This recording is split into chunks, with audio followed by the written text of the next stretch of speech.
Hello guys. So today in this particular video we are going to see about this n meeting in one room.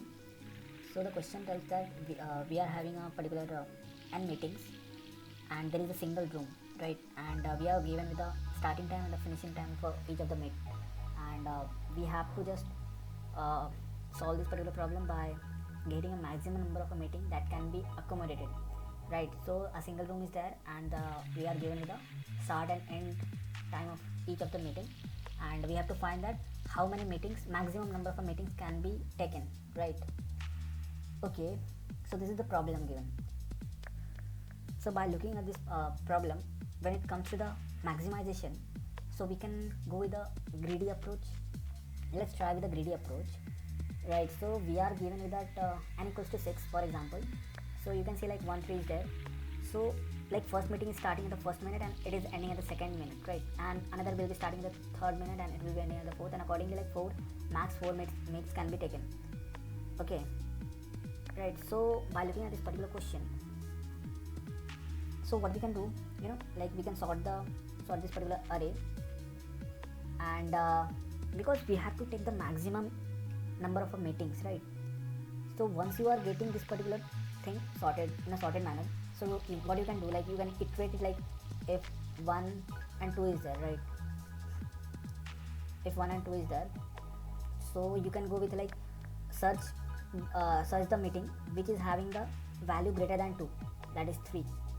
But we cannot do with the same thing with the starting time, because if you just sort it into the ascending manner, for example consider this case only, like 0 and 6, right? If the 0 is starting and 6 is the ending time, so if we start with the 0th second, and then we don't have an option, like we have to just keep on with the same meet only, because it will take the almost like 6 seconds for even 6 unit of a time, right? So definitely we won't be getting the maximum number for meets. Now let's jump to the code here. Okay, so you can see this particular stuff, that is I have created a vector which we'll be using, because they have given a separate array, right? So we'll be just storing these two particular stuff in a pair type of a stuff, and we'll be just doing the sorting. So we'll be sorting on basis of this particular finishing time.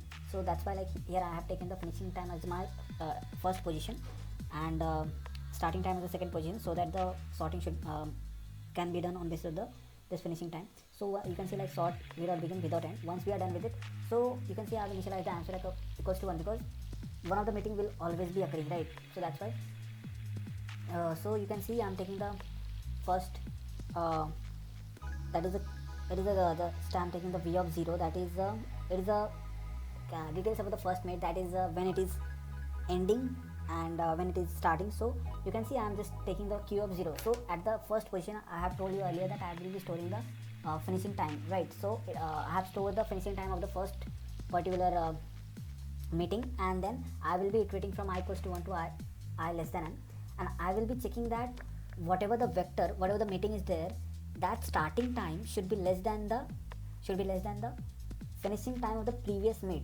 And if it is the case, then what we will do, we will simply incrementing the answer, and then we will be reinitializing the previous as the p of 0, because now that previous meeting has already been finished and we are just started with a new meet, so that new meet will have a different finishing time. That's why like I'm reinitializing this particular value, and this process keeps on repeating for the n times, and after that we will be getting the answer, and that answer we have to return this stuff. So let's submit this particular problem and let's see we are getting the result or not. Yeah, so we got the result. Thank you for watching the videos.